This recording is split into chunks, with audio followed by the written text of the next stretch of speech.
वारकरी मित्रांनो, गेली 4 दिवस आपण संत वाङ्मयाच्या शक्तीचा विचार करत आहोत.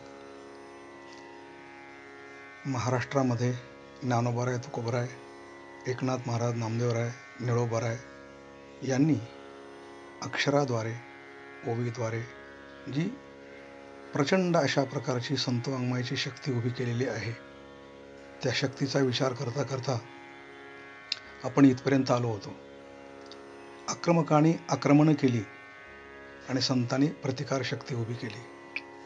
आक्रमकांच्या आक्रमणामध्ये जी तीव्रता होती, जो वेग होता, त्याच्या काही पटीने संतांचा सुद्धा प्रतिकार शक्तीचा जोर होता.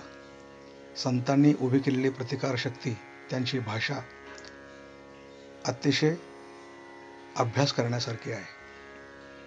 माऊलींच्या ओव्या ज्ञानेश्वरीमध्ये आपण पहा, ज्ञानोबाराय म्हणतात, या अभिप्रायातून अभिप्राय कसा जन्माला येतो, अर्थबोलाची वाट कशी पाहतो, अर्थबोलाची वाट पाहे, इथं अभिप्रयोची अभिप्रयाते विये, भावाचा फुलवरा होत जाय मतीवरी. अशा प्रकारचं हे संत वाङ्मय आहे. आणि संतांनी जे वाङ्मय निर्माण केलं, त्यांचा जो काळ आहे, त्या काळात अतिशय प्रतिकूलता होती.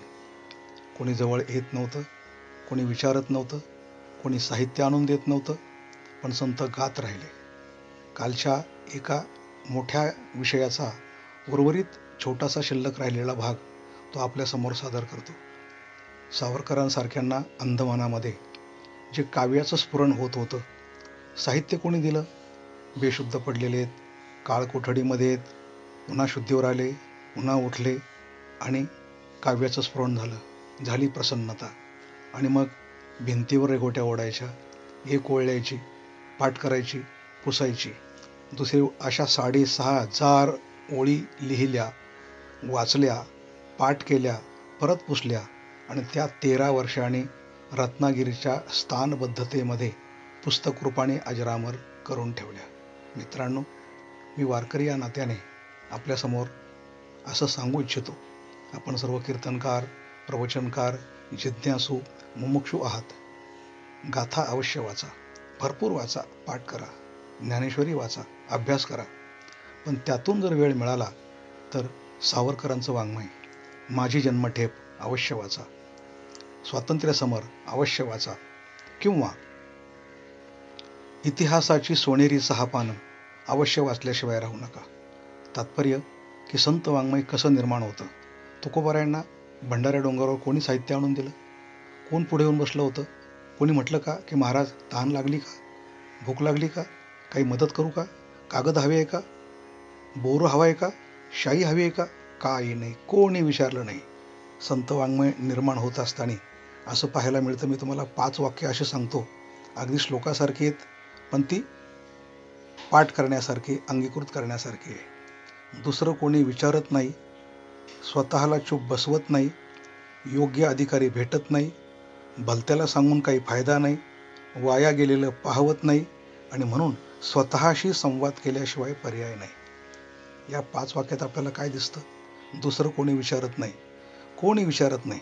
माणसं भेटतात, भंडाऱ्यावर भेटले, भामचंद्रावर भेटले, देहूमध्ये भेटले, आळंदीला भेटले, पण विचारणाऱ्याने काय विचारलं?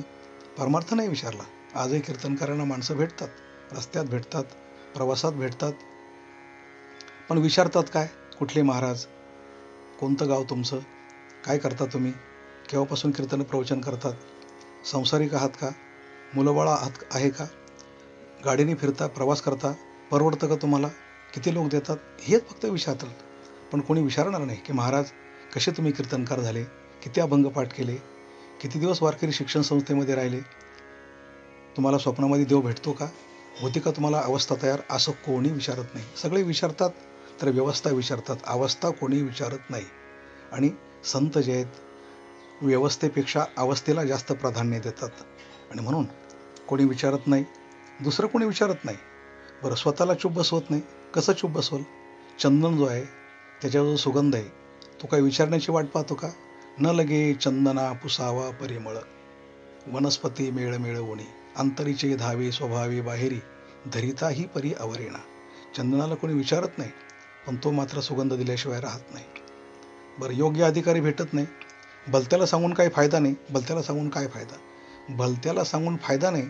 पण संत मात्र बोलता बोलता कधी कावळ्याबरोबर संवाद केला, कधी मेघाबरोबर संवाद केला, कधी वृक्षांबरोबर संवाद केला. वृक्षवल्ली आम्हा सोयरी वनचरे, पक्षीही सुस्वरे अळविती, येणे सुखे रुचे एकांताचा वास. शेवटी तुकोबारायांनी काय म्हटले? तुका म्हणे होय मनाशी संवाद, आपुलाची वाद आपणासी. ती एक अवस्था त्यांना तयार झाली आणि ती अवस्था त्यांनी अक्षर रूपाने आपल्याकरता दिली. त्याचं नाव गाथा, त्याचं नाव अभंग, त्याचं नाव संत वाङ्मय.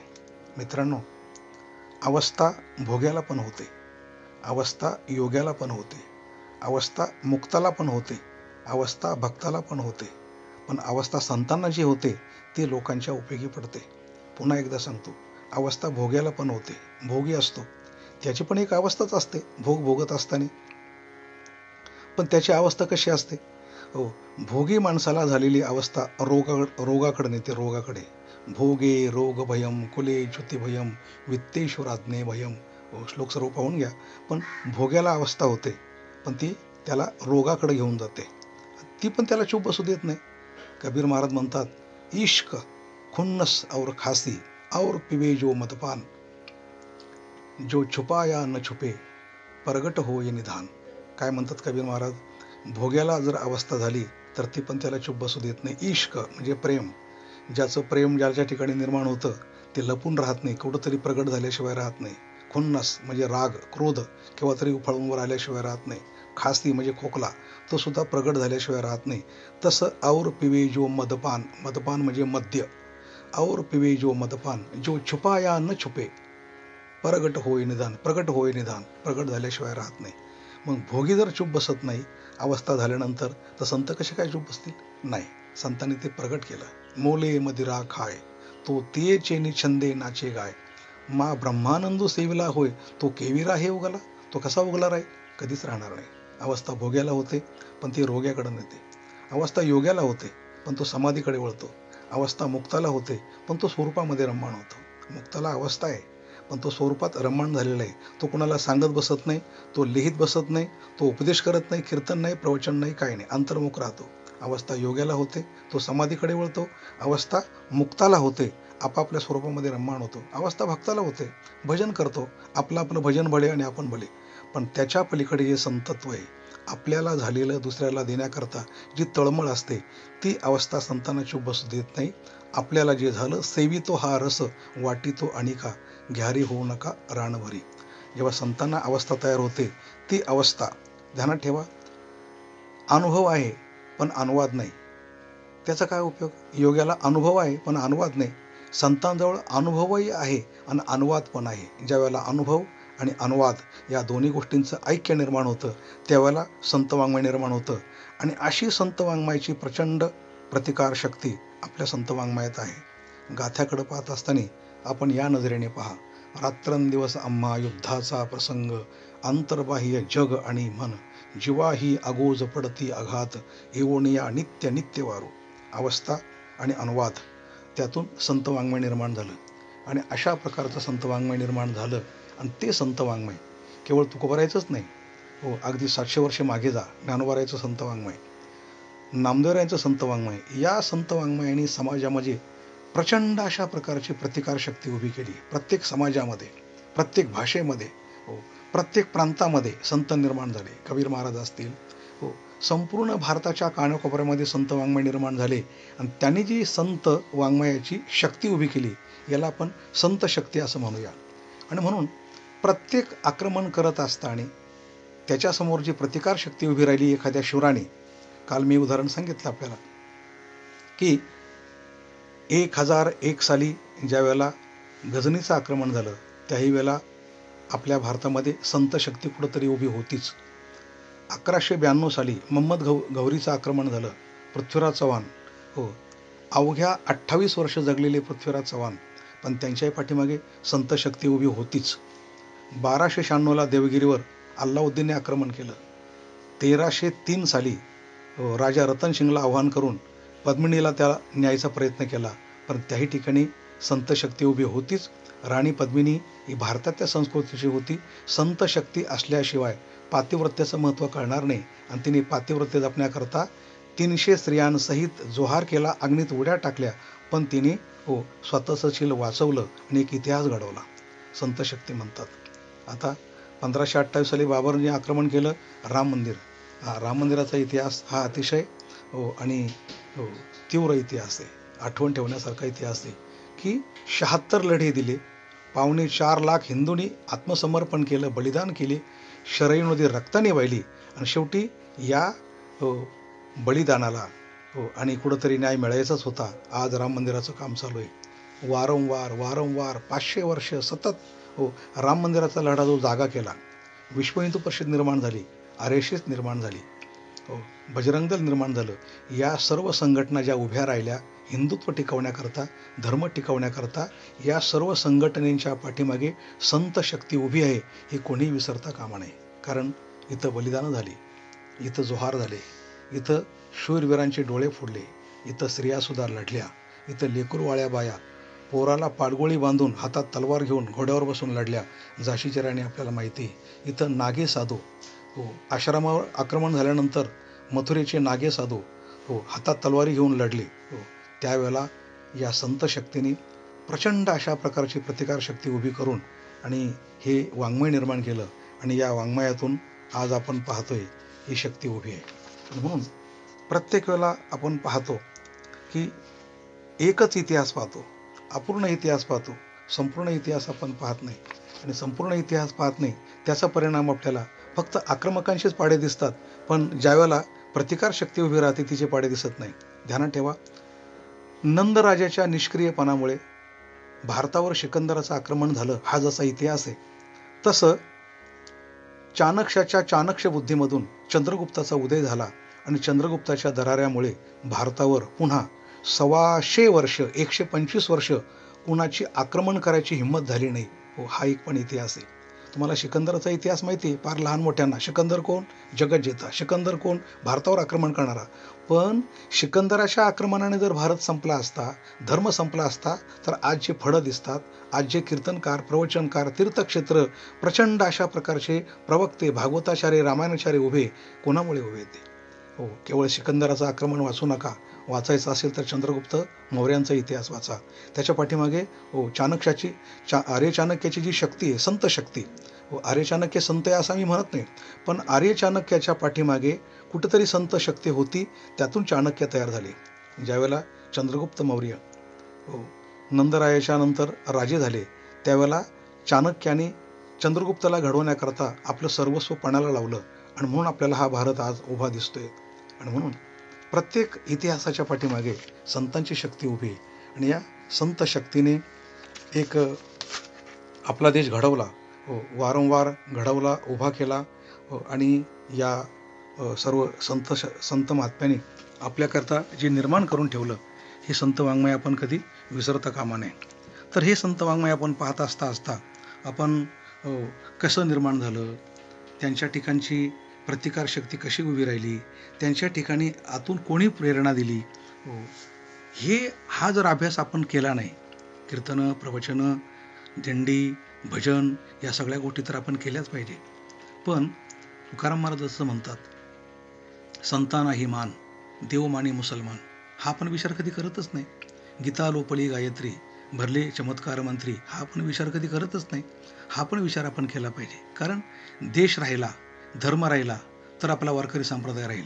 आपण वारकरी आहोत. वारकरी या नात्याने आपण माळ जपतो, वारकरी या नात्याने आपण वारी करतो, वारकरी या नात्याने आपण भजन करतो, कीर्तन करतो, प्रवचन करतो. पण धर्म या नात्याने आपण काय करतो हा पण विचार आपण केला पाहिजे ना, धर्माचा विचार. आता चाणक्याच्या पाठीमागे, आपलं चंद्रगुप्तांच्या पाठीमागे जशी चाणक्याची शक्ती होती, तशी छत्रपती शिवाजी महाराजांच्या पाठीमागे सुद्धा संत शक्ती उभी होती. तुकाराम महाराज उभे होते खंबीरपणे, समर्थ रामदास उभे होते खंबीरपणे. आणि त्यामुळे या संत शक्तीचा फायदा घेऊन शूरवीरांनी आपल्याला वारंवार प्रत्येक शतकात, प्रत्येक दशकात वाचवलेलं आहे. या संत शक्तीचा विचार करताना, संप्रदायाचा विचार करताना, संप्रदाय आणि धर्म याला जोडून आपण विचार केला पाहिजे. जी त्या काळामध्ये आक्रमक होती, आज आक्रमण नाही असं काही समजू नका. ध्यानात ठेवा, आक्रमण आजही आहे. त्या काळामध्ये ज्याप्रमाणे अब्दालीला अफगाणिस्तानमधून भारतामध्ये बोलवण्याकरता आपल्याच भारतातली एक इस्लाम धर्माची शक्ती होती, त्यांनी दिल्लीच्या बादशाला सांगून पत्र लिहायला लावून ते पत्र अब्दालीला पाठवलं आणि अब्दालीने मग आक्रमण केलं. ज्या ज्या वेळेला आपल्या देशावर आक्रमण होतात त्या त्या वेळेला भारतातले मुसलमान त्याला कारणीभूत असतात. बाहेरच्यांना बोलवतात. अब्दालीला बोलवलं, या तुम्ही, आम्ही तुम्हाला मदत करू. आणि अब्दालीला युद्ध करण्याकरता भारतातल्या सगळ्या मुसलमानांनी मदत केलेली आहे. मग तो कुतुबशाह असेल, नादिरशाह असेल, ते अनेक प्रकारचे नवे नवे अयोध्येचा सुजा उड्डवल. शेवटच्या क्षणापर्यंत सदाशिवराव भाऊंना म्हणत होता, मी तुमचाच आहे, मी तुमच्या बाजूनीच आहे, काही काळजी करू नका, या तुम्ही. पण ज्यावेळेला मराठे पुण्यावरून पानिपतपर्यंत गेले, तिथं मात्र ते एकटे पडले. तिथं सुजा उड्डवल सरळ आणि अब्दालीला जाऊन मिळाला. ज्या ज्या वेळेला आक्रमणं होतात त्या त्यावेळेला या ठिकाणी आपल्या भारतातले सर्व मुसलमान आणि परकीयांच्या मागे उभे राहतात. आज पण तीच परिस्थिती आहे. ध्यानात ठेवा, नरेंद्र मोदी सारख्यांना भारत देश घडवत असताना आज बाकीचे जे काही कम्युनिस्ट असतील किंवा आणखीन जी काही परकी शक्ती असेल, हे पाकिस्तानची मदत घेण्यापर्यंत जाऊन पोचलेले आहेत, चीनची मदत घेण्यापर्यंत जाऊन पोचलेले आहेत. ही सामान्य शक्ती नाही. आणि म्हणून आजही चित्रपटांच्या माध्यमातून आपल्या धर्माचं खच्चीकरण करण्याकरता अनेक प्रकारचे प्रयत्न केले जातात. आजही प्रत्येक आपल्या जिज्ञासूला, मुमुक्षूला संत वाङ्मय पाहताना तशा प्रकारची दृष्टी असायला पाहिजे की आज पण तेच वातावरण आहे. म्हणून तर स्वामी विवेकानंद कायम म्हणायचे, ते म्हणायचे, मला दुर्जनांच्या दुष्कृत्याची चिंता नाही, मला सज्जनांच्या निष्क्रियतेची चिंता आहे. बघा, दुर्जनाच्या दुष्कृत्याबद्दल चिंता करायचं काही कारण नाही. गजनी किती दुर्जन होता हा विचार आपल्याला करायची गरज नाही. सिकंदर किती दुर्जन होता हा विचार आपल्याला करायची काही गरज नाही. फक्त सज्जनांच्या अंगात जी निष्क्रियता आहे ती आपल्याला बाधक आहे. सज्जन सक्रिय झाला पाहिजे. दुर्जनांच्या दुष्कृत्याबद्दल काळजी करायचं काही कारण नाही. सज्जनांच्या निष्क्रियतेची आपण काळजी केली पाहिजे. सज्जन निष्क्रिय नाही झाला पाहिजे. आणि म्हणून सावरकर म्हणायचे, हिंदू मेले सहिष्णुतेच्या अतिरेकाने आणि मुसलमान मरतायत असहिष्णुतेच्या अतिरेकाने. दोघांच्या ठिकाणी अतिरेक आहे. मुसलमानांच्या ठिकाणी जो अतिरेक आहे, तो अतिरेक म्हणजे जाळपोळ करणे, बलात्कार करणे. आज चित्रपटांच्या माध्यमातून लव जिहाद जन्माला येतोय. याचा कधी आपण अभ्यास करणार? कुठेही चित्रपटामध्ये आज आपण पहा, एका काळामध्ये जे चित्रपट करणारे आपलं स्वतःचं नाव बदलून चित्रपट तयार करत होते. आयुष्यभर मरेपर्यंत त्यांनी आपली नावं सांगितली नाही. दिलीप कुमार, हा दिलीप कुमार नव्हताच, हा आणि त्याचं नाव वेगळंच आहे. दिलीप कुमार मुसलमान असून त्यांनी आपलं नाव बदलून भारताला पाहिजे तितकं लुटलं आणि 50 लाख रुपये जामा मशिदीला मदत केली. ज्या जामा मशिदीमध्ये आणि आतंकवादी तयार होतात, तिला मदत केली. ध्यानात ठेवा, एक उदाहरण आहे फक्त त्याचं. असे शेकडो मुसलमानांनी नावं बदली करून चित्रपट तयार केले. जणू काही आम्ही हिंदू आहोत. आणि आजही चित्रपट सृष्टीमध्ये जेवढे म्हणून कामं करतात ते सुद्धा फक्त एवढंच आहे की पूर्वीच्या काळामध्ये नावं बदली करून काम करत होते आणि आता धडधाकटपणे खान आपलं नाव पुढं करतात. आणि त्याने जेवढे चित्रपटसृष्टीमध्ये आतापर्यंत खान आहे त्या सर्वोच्च सर्व खानांनी आता सध्या हिंदू मुलींशी लग्न केलेलं आहे. ध्यानात ठेवा, एक नाही, दोन नाही, तुम्हाला 5-50 नावं सांगता येतील की ते स्वतः मुसलमान आहे पण चित्रपटसृष्टीमध्ये ते हिंदू मुलीबरोबर लग्न करतात. हा सुद्धा एक प्रकारचा लव जिहाद आहे. विसरू नका. या सगळ्या गोष्टी आपल्या संत वाङ्मयाला फार हानिकारक आहे. आपण जर एकच बाजू पाहत राहिलो फक्त, माझा संप्रदाय, माझं संत वाङ्मय, ज्ञानोबा आहे, तुकोबा आहे, पण आपण जर त्या शक्तीचा जर आपण विचार केला नाही, आपल्याला मारक कोणती शक्ती, तर ध्यानात ठेवा आपण या रणांगणामध्ये केव्हा तरी हारणार आहोत. हे ध्यानात ठेवा. काल सांगता सांगता एक विषय राहून गेला होता. राष्ट्रच्या राष्ट्र संपली. मी देश नाही, मी समाज नाही म्हणत, मी राज्य नाही म्हणत, राष्ट्रच्या राष्ट्र.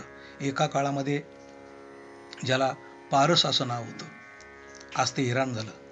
पारसमध्ये पारशी लोक राहत होते. 100% पारशी होते, म्हणजे ते हिंदूच होते. पारशी म्हणजे हिंदूच.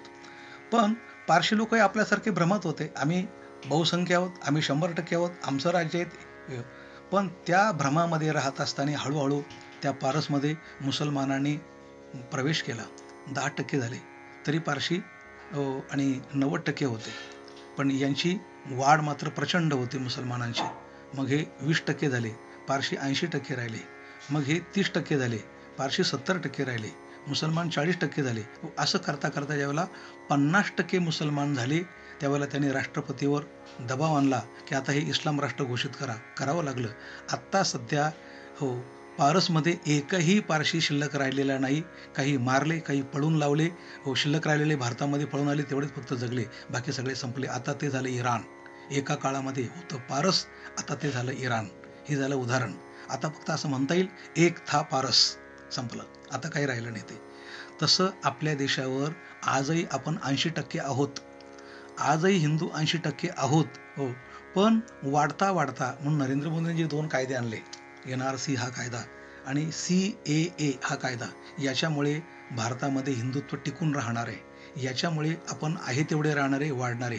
इथून पुढे बाहेरचा कोणताही मुसलमान भारतात येऊन नागरिकत्व प्राप्त करू शकत नाही. हो हा तो कायदा आहे. आणि त्याचबरोबर हो बाहेर असलेले आपले हिंदू पाकिस्तानमध्ये असतील, बांगलामध्ये असतील, अफगाणिस्तानमध्ये असतील, त्यांना कोणत्याही हिंदूंना भारतात आल्यानंतर हो हिंदुत्व या नात्याने नागरिकत्व दिलं जाईल, अशा प्रकारचे 2 कायदे ध्यानात ठेवा.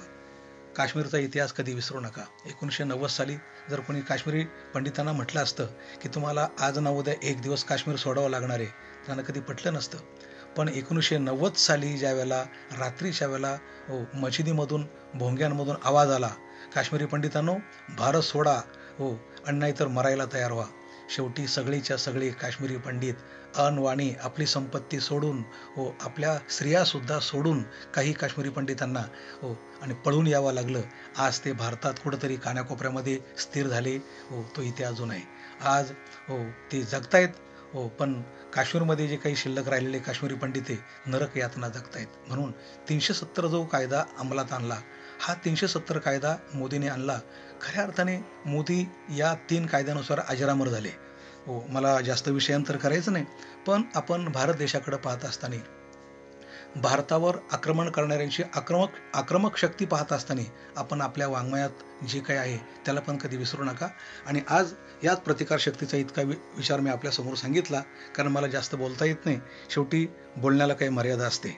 तर संत हो कसे संवाद करतात, कशी वाङ्मय निर्मिती करतात, या वाङ्मय निर्मितीचा विचार मी आणखीन उद्याच्या भागामध्ये पाहणार आहे. आजचा 5व्या दिवसाचा हा जो एक भाग आहे आध्यात्मिक चिंतनाचा, की संत वाङ्मयाची प्रतिकार शक्ती, हा आपल्या चरणी समर्पण करतोय आणि माझं बोलणं या ठिकाणी समाप्त करतोय. आमचे परमस्नेही हरिभक्तपरायण एकनाथ महाराज गोष्टी अतिशय सुंदर कार्य करतायत.